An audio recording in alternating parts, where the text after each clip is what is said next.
This Thursday, the 14th of April, at noon, right here in Ackerman Graham Ballroom, Arnold Schwarzenegger will be here to speak to the students. On next Wednesday, April the 20th, at noon, right here in AGB, media educator Fred Rogers will be here. And that same day, the 20th, Wednesday, the band Hiroshima will be playing at 8 o'clock right here. Tickets are available at the Central Ticket Office. They are $6. Next Thursday, the 21st, speakers program at noon, author John Irving, the author of The World According to Garp and Hotel New Hampshire, will be here to speak at noon. Let's see. Oh, excuse me, I missed one. This Friday, the 15th, Campus Events is hosting a very special premiere of the movie Exposed. That's with Nastasha Kinski and Rudolf Nureyev. That will be at 8 o'clock in Ackerman Graham Ballroom. I'm not sure where tickets will be for that. Check the Bruin for details.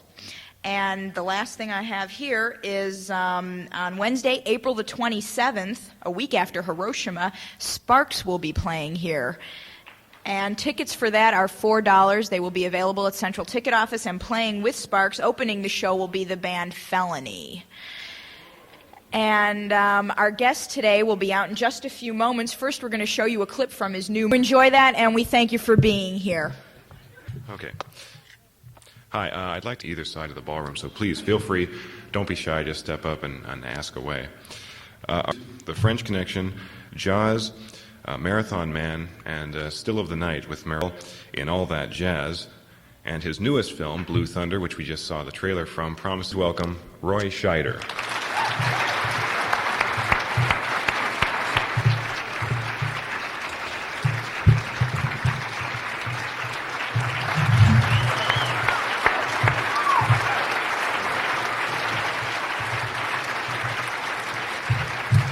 Exciting stuff, huh? I wish, driving on this campus, I thought girls I knew in my freshman class in college that I was doing very poorly with. Probably could have done a lot better. Sit down. Would you like me to adjust the mic? Yeah. Thank you, sir. You're welcome. That film needs much explanation. I thought I would just tell you a little bit about myself before.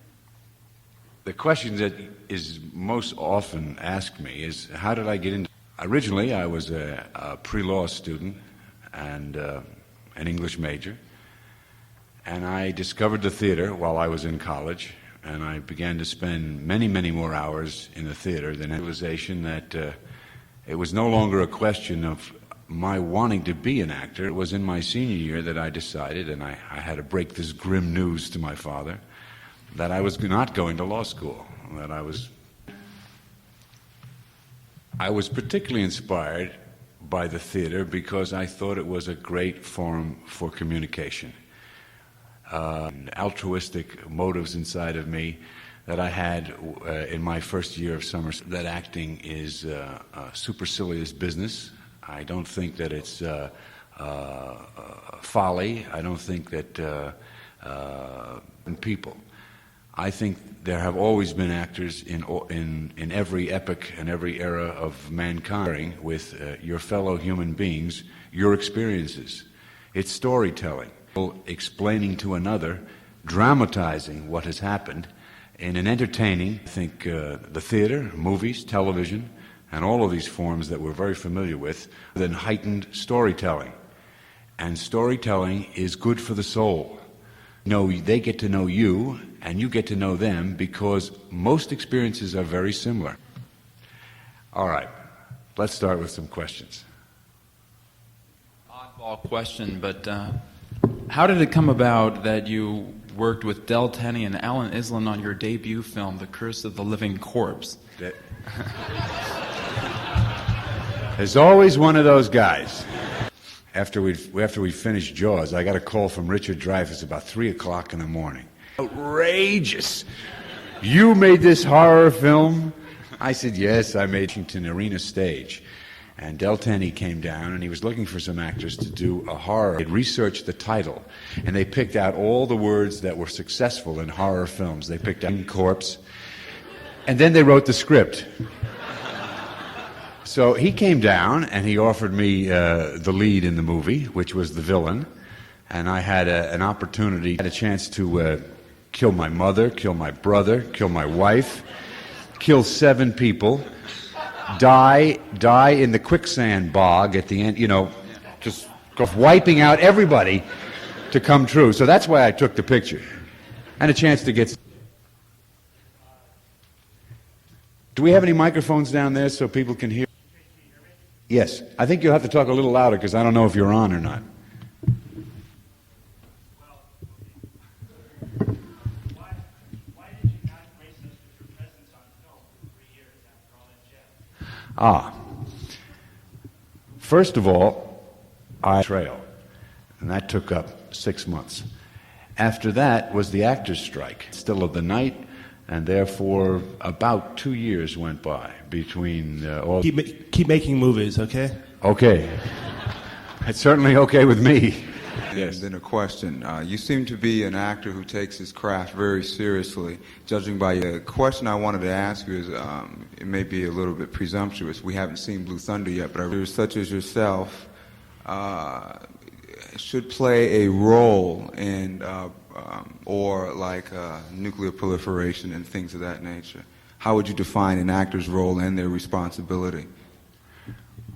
Well, I think an actor, like any citizen, has a right to express how he feels. I think actors, cause the screen gives you a great fantasy presence. You don't have a 40-foot face. So they have a tendency to be always true. Just look at our president. Last few years, it has become the job of everyone in every out and say something about politics, mostly because we're dangerously close to the matter of anybody keeping silent. Everyone has to speak up. So, and political funds and trying to support candidates.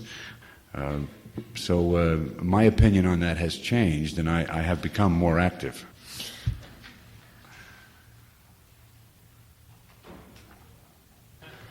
That's like saying, who is your favorite painter? Fascinating visions of the kind of movies that they like to make.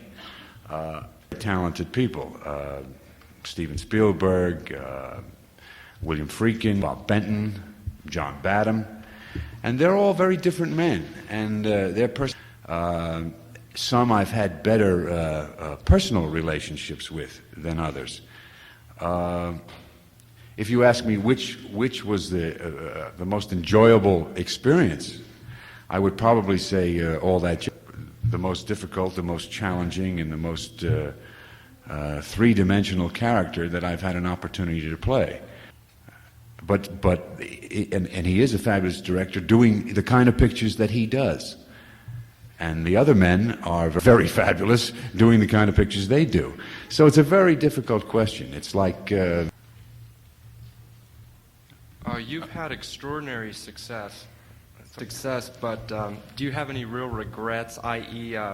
Jaws 2, for instance? Well, there wasn't really much I could do about that. At the time I did Jaws 1, the deal was with the studio that, okay, Stephen, sign with us for 2 more pictures. And after Jaws 1, kept rejecting scripts. And the time came around for Jaws 2, and they said, okay, wise guy, either you do this or you don't work, because you're under option now to the studio. So that's pleaded insanity and behaved very badly, but they didn't believe it. I tried to do the film as best I possibly could and make the most of the situation. Thank you. Yes, Mr. Stein, you spoke it's important for an actor to make his political statements. What kind of statement do you feel that you're making with your latest film in that, I'm making reference to the fact that the helicopter is a main central theme of that film. All right, let's accept that. Let me tell you briefly what Blue Thunder is. With some right-wing, a very conservative group in the government decides that it would be a great idea for crowd control in 1984 to arm helicopters. But the insidious part of it is that that's not all they want to do. They want to put graphic machinery that can look into your house. They want to equip it with... in other words, what they're doing is building a big brother invasion of privacy. Now, as far as the political subplot of this film, I think that's a pretty important one. The large article saying that the LAPD helicopter corps is now contemplating using copters during the Olympics with just this kind of equipment. Now, they say that the thermographic equipment cannot look into your house. They say that. They say the recording equipment can hear everything you're doing. Because when I went up with the pilots before I did this film to study their procedures, after about the fourth night I said to them, I said, do you guys know what this movie is about? And I described the plot line that I just described to you, and their reaction was, when can we get one? And I said, fellas, that's not what we have in mind. But they are very anxious about the Olympics in 1984. This is a very lovely climate. People can slip in and slip out of Los Angeles very easily, sleep in the parks. And they're very worried about possible third world demonstrations or bombings or all of those things that seem to happen at large international events like the Olympics. So I think that by making this film and insisting where the character says, where my character says, you know, with one of these machines you could control the world, you could control the country. Because I do believe that this kind of mech is a threat to all of our personal privacy. So I think the film, although it is a highly adventurous and action and full of explosions throughout the country, I do not think that anyone leaving this film is ever going to hear the sound of a helicopter again without thinking. So I think it'll do for helicopters what Jaws did for sharks. Mr. Scheider, do you prefer film to stage work? I prefer work. They're quite different. One feeds your ego and your desire to instantly, like I'm doing now. I mean, although my legs are shaking like jelly, there's another part of me that is enjoying very much this thing that happens in the theater. I mean, you are alive, and the folks are right there. So it's instant. You get it that evening, and you get it 8 times a week. And you have to wait 6 months before anyone sees it. And if it's any good, what's beneficial about that is that it's recorded.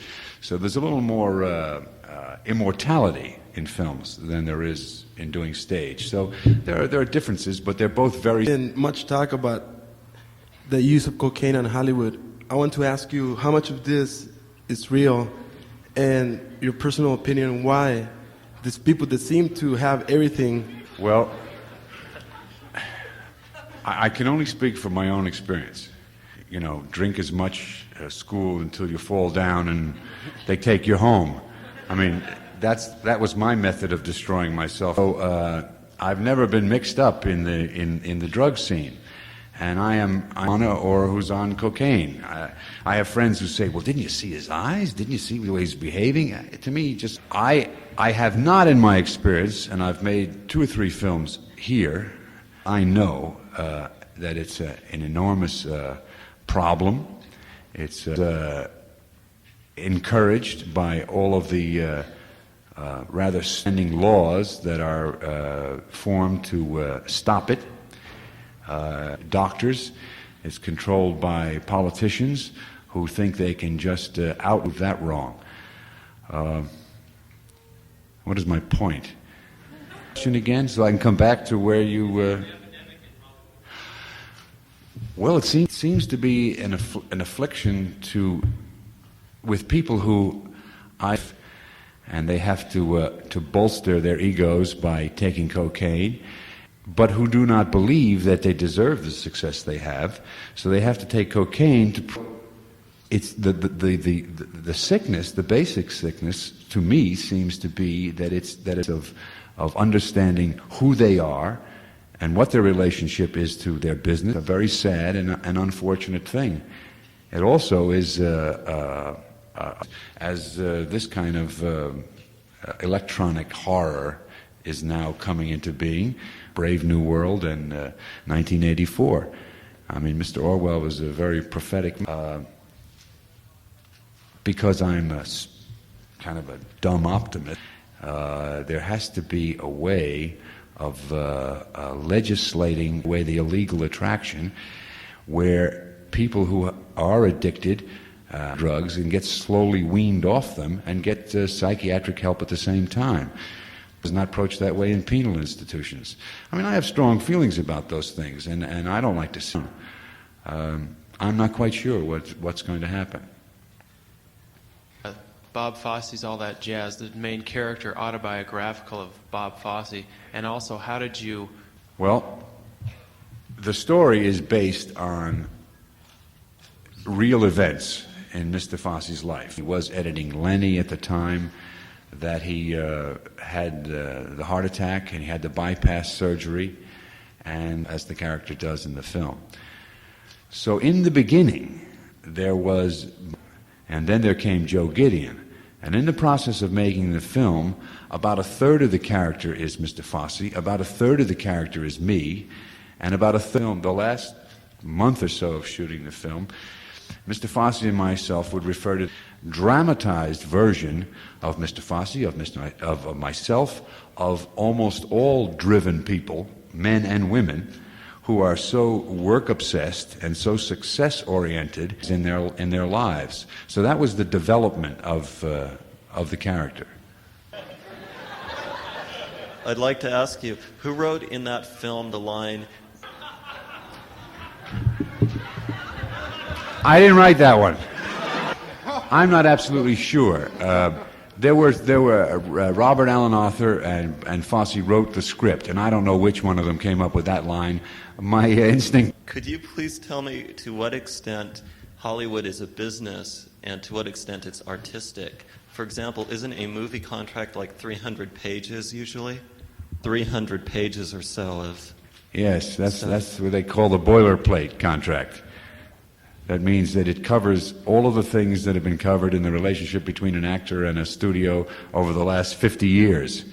And for the most part, only the lawyers read the deal agreement or the deal memo, which covers things like payment, length of work, billing, voice in directorial, choosing the director, a voice in casting. Those are the things that to get in a position to be allowed to participate in that, and unpleasant at times, because no matter what position you attain, the studio or the producers or the people who are basically just commercially interested in the product are trying to get as much out of you for as least amount of money as possible. And you're trying to get as much out of them for your career and for your well-being as you can. So there's just a normal conflict there. Mr. Scheider, how important is it really for you to win an Academy Award? I can say to want to be an actor because you want to win awards, you better get in many, many years to really sit down and talk to myself and ask myself the same question you're asking me. How important is it really to win an Academy Award? Not really important at all. And I believe that.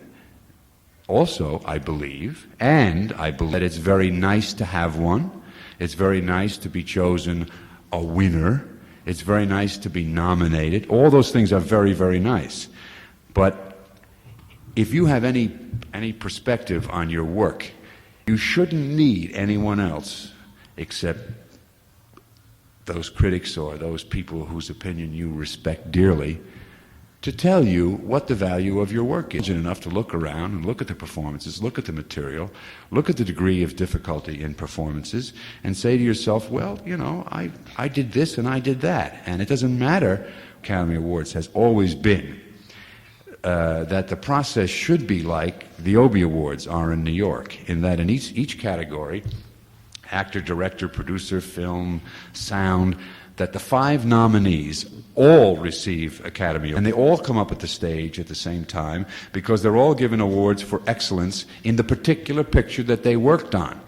But to say that the actor who played this performance in this film gives a part in the other film, when the two films are totally different, when the two performances are totally different, is like pairing off Picasso and Gauguin. And it gets to be a little silly, but America must have a winner. You've got to have a champion. You've got to have the best, so that the poor actor who wins has to live up to that and has to always try to top himself after that. So it gets to be a funny kind of rat race. And although we all like rewards and we all like to be told how much we're loved and appreciated and how much we're talented, you've got to put that area, you have to put those things in another part of your head, because if you don't, you couldn't get up in the morning. So that's the way I feel about it. The way that you responded to fame when you were not known and when you became... I think I was fortunate in that my career built very... I ever even made a piece of film. So I've had an experience of being in over 80 plays, 90 plays, and I began to get little accolades here and there. And I think I was able to make adjustments. Dealing with fame, as you know, can be very frightening, and a lot of people just don't have any background or equipment to handle it, and sometimes they had that problem because it's been a very gradual. Question that I have is about the characters which you played. You get profoundly involved. No. Thank you. I think you lose perspective on a character in a play or in a film.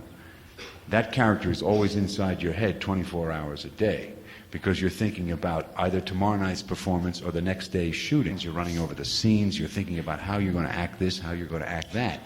But you are not really that tables or mistreating your wife, because that's what the character does in the play or in the movie. Permeate your being, because you're always thinking of ways to try to enrich him or make him who the project is that you're working on. Mr. Scheider, Jack Lemmon came here and spoke at universities and getting as much experience there as you could, because that was, I guess, the easiest way to get access. Do you agree with that, or what do you... If you want to act, the only thing to do is to act. And if you're in a college situation or a university situation, you can take advantage of the theaters and the workshops and the classes to do that. And when you get out, you have to be willing to go any place and act. That means at the American Legion or the Community Playhouse or in a closet. Doesn't make any difference.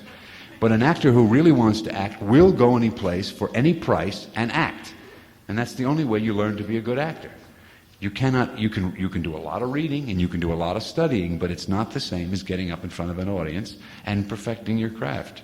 So I think Mr. Lemon's advice was good advice.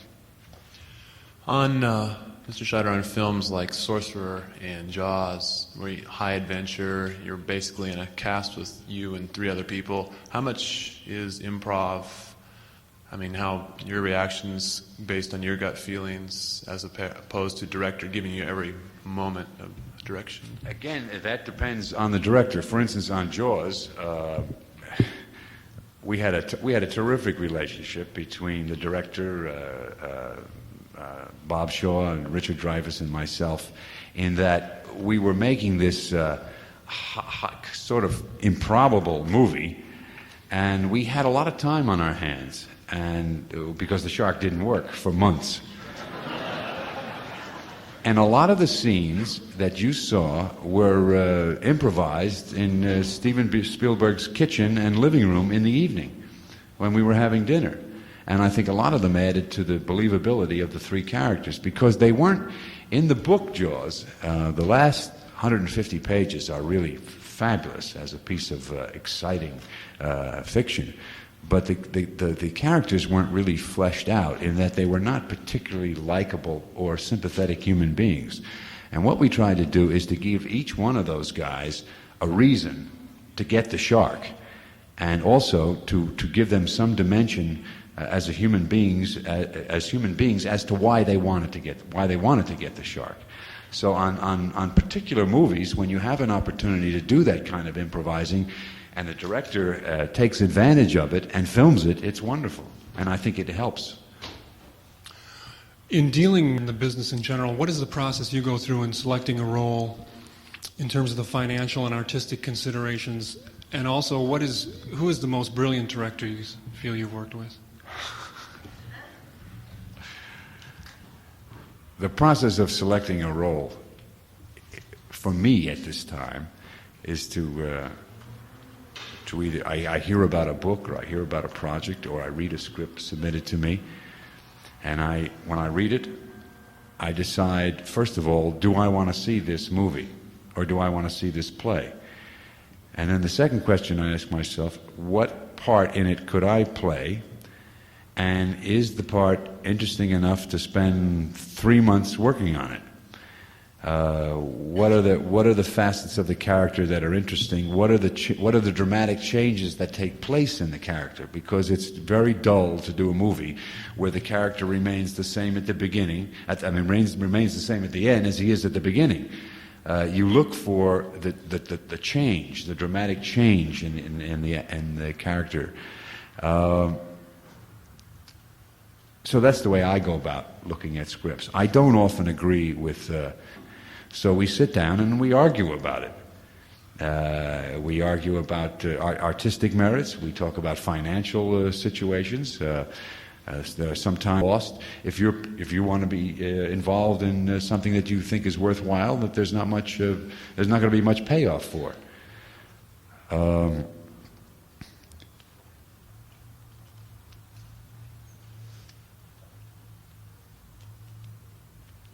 I really don't want to answer that question about who is the most brilliant director. For example, I'll take just two. Spielberg and Fosse. They're both brilliant directors in a different way and with different kinds of material.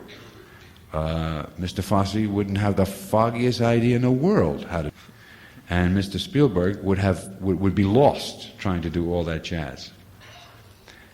Each director has his own vision, and if he shines, it is because he presents that vision as clearly and as excitingly and as dramatically as he can to an audience, and they're very quick to tell him whether he's succeeded or not.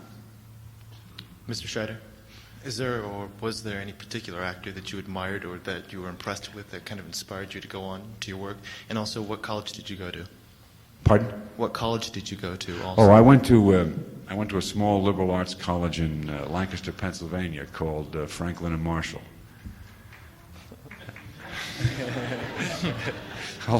All you Pennsylvanians out there. When I was young, I was very much impressed with the movies. There was no television, and I didn't know anything about the theater. I didn't even know that existed. So for me, Thursday night and Saturday afternoon was movie time. And when I think about the actors that impressed me or touched me or moved me, I think about people like Spencer Tracy, James Cagney, Mickey Rooney. I liked actors whose humanity preceded their gender. There were certain women who affected me a great deal, and I didn't even know why. Wonderful actresses like Bette Davis, Katharine Hepburn. And it wasn't until I was older that I realized that these people had a marvelous humanity about them, that no matter what role they played or what the assignment was, you always got the human message from them. They found a way, in the context of the material, to reach out and touch your heart, and to make you either see yourself or see humanity in a new way, or in a way you hadn't been able to see before. Do you believe in workshops and that people go in and pay money and become an actor? Or do you believe that you have to have to be an actor the rest of your life? And do you think that in Hollywood, people with talent can be overseen, overlooked for their entire life? Or do you think you'll finally get discovered? You see, one of the talents that has to be there is belief in yourself, that you have something to do things in such a way that it'll be arresting and make people notice you. So, sort of natural sense of mimicry or some way to be seen performing by other people. Usually it begins in childhood for all kinds of... So somehow or other, the people who do succeed know very early in their life that they're able to hold people's attention and make them interested in whatever it is they're doing. Now, that talent can be nurtured and it can expand through either direct experience of performing or classroom experience of performing. Some people are not fortunate enough to be able to do it on the stage, as I did it, and they have to do it within the context of a classroom. But it doesn't make much difference how it's done, just as long as it gets done and you get seen doing it. And what was the second part of the question? Already set down, sorry. Do you think that people in workshops that give money, that they believe these teachers tell them that they can have that talent, they can't have that mimicry if they just follow a certain set pattern of guidelines and books, and like they can learn it like math? No, you can't learn it like math. You know, there are healthy and useful acting classes, and then there are acting classes that are shams. And I think it's one of the jobs of an acting teacher, and it's a hard decision for him to make, and often it affects his own pocketbook. But like a baseball manager or a football coach, you have to make the cuts. If you have any respect for yourself and any respect for the business, you have to be able to say to someone who is knocking themselves out to be a performer without any talent or without any natural ability, you have to say, look, I know you love the theater, you love acting, you love the movies, and you'd love to do this, but you really don't have the equipment for it. So I suggest that you take this energy and use it within the industry some other way, either in production or writing or costuming or however. Now that, I'm afraid, that is not done as often as it should be. And you get people who continue on and on and on in their years believing in a pipe dream. And that's rather unfortunate. Mr. Scheider, I'm interested in two things. First of all, can you briefly describe or tell us a little bit about your early childhood and your early life experiences and how they contributed to your ability to be an actor? You mentioned some things just in answering the previous question, and how experiences when you were young can somehow help you become an actor. Can you enlighten us as to some of the things that made Roy Scheider? In my particular case, I had a very sickly childhood in that I was afflicted with rheumatic fever at the ages of 6, 10, and 15. And what that meant for me at that time, because they didn't have penicillin and a lot of the antibiotics they have today, it meant spending an awful lot of time in bed. At one point missing about 1.5 years of school. So to amuse and entertain myself when I was bedridden, I did an enormous amount of reading, enormous amount of drawing, an enormous amount of living in a fantasy land, because I was unable to go out into the streets and participate in all the activities that my peers were participating in. I mean, I didn't ride a bicycle until I was about 16. I didn't participate in any baseball or any of that kind of stuff. So I was a very, very frustrated young man. But in order to compensate for that, I had a very, very vivid imagination. And I read all kinds of stuff, garbage as well as good stuff. And I would be quick to perform and talk about the material that I was dealing with. So I think during those years when I was not well, the actor's imagination was growing and growing and growing until finally it found an outlet in the theater at college. I mean, that's my particular story. That's all we have time for today. Thank you all for coming, and thank you, Roy Scheider. Thank you very much.